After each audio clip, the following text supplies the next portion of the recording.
I like to look at the birds, not like some bird watcher with a faint whiff of voyeurism up his nostrils. Just from my window sometimes, or if I'm walking down the street, I could stop and look for a couple of minutes, no problem. I like it when they're in a tree singing, or feeding their young, or fighting. They do that a lot.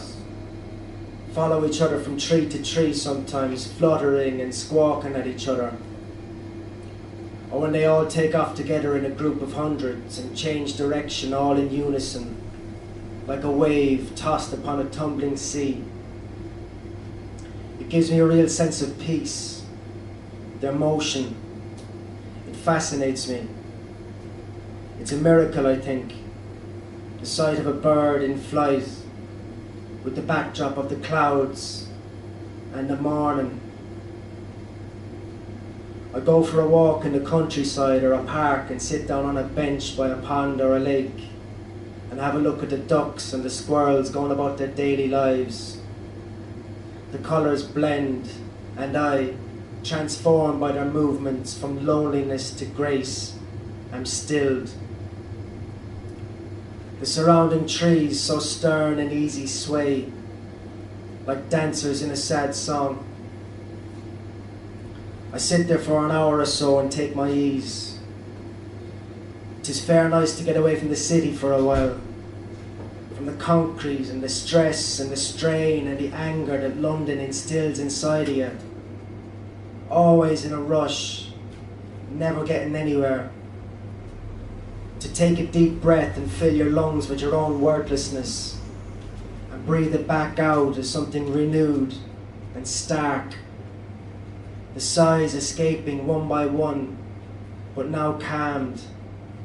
No sense of need.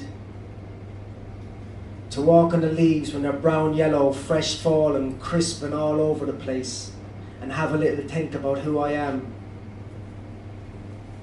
You know, it's easy to get lost and to not even know it, walking through the tunnels of the tube. Nobody talks, because nobody listens. Except the beggars. They're all ears.